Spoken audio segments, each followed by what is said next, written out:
There are about 9 commercially available GMO crops in the United States, and then there are 5 that are highly prolific, including corn, soy, canola, sugar beets, and cotton. Now what that means is that whether you want to or not, whether you like it or not, you are most likely consuming GMOs. GMOs right now have a tremendous market share in the food industry in our country, really only because consumers do not know that they're eating it, that it's in 80% of conventional processed foods. They have no idea. If they did have an idea, I think you'd see more market balance, and I think, just like Packaged Facts predicted, if there is mandatory GMO labeling, they estimate that non-GMO sales could actually take up a 40% market share, not just a 30% market share. If GMO labeling comes to fruition, or when it comes to fruition, it's going to be fantastic for the natural foods industry because nobody wants to eat GMOs. If you give them the choice, here's a plate of food with GMOs, here's one that doesn't have GMOs, they're going to choose the one that doesn't. Unfortunately, the side that's against labeling is usually the better funded side, so they might tend to drown out the pro-labeling side a lot more effectively. Now in Washington State, you have the Initiative 522, which is the only voter measure in 2013 going before Washington State voters to label GMOs.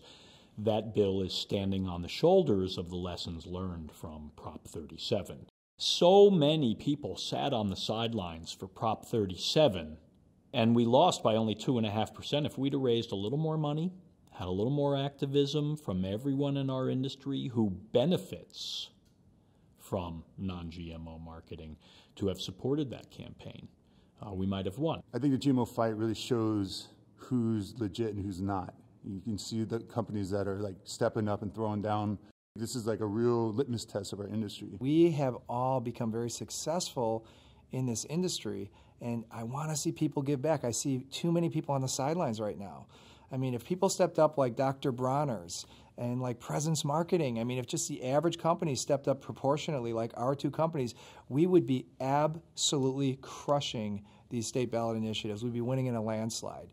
So part of me feels like I'd like to see more of our contemporaries, you know, people who I love and admire and are doing great things, recognize our responsibility on some of these more prolific issues. With Washington State, I-522, Presence Marketing stepped up in a big way. We've given a combined $250,000. $50,000 from me personally, $200 from Presence, and we might not stop there. We're also going to give hundreds of manpower hours, which will be our people calling registered voters and explaining to them what this is really all about, their right to know what's in their food. That ballot initiative winning will virtually force industry to respond. Even if we don't have federal regs yet, people aren't going to make different packaging for Washington State. So we're going to have a strong movement towards GMOs being labeled, and that's all we're asking for here. We have organic standards, and the industry leaders a decade ago, 2 decades ago, worked very hard to get organic standards implemented. Now the issue is GMO labeling, and we have to lead. We have to lead responsibly. We have to lead tactically. We have to put our financial resources as well as our experience when it comes to marketing, when it comes to advertising. Consumers are going to have to make the decision, and they're going to vote with their dollars. So the better job we can do at educating consumers on GMOs and what to look for and how to avoid them on their own is going to be a big challenge for us, and I think that's what's going to help create GMO labeling. I am so impressed with our industry's ability to come together and forge bonds that are meaningful toward creating great change. And this is regarding global food policy. I mean, this GMO issue is like I say, it's pivotal. I think the natural foods industry could benefit from taking a page out of the Republican playbook. They know how to organize themselves really, really well.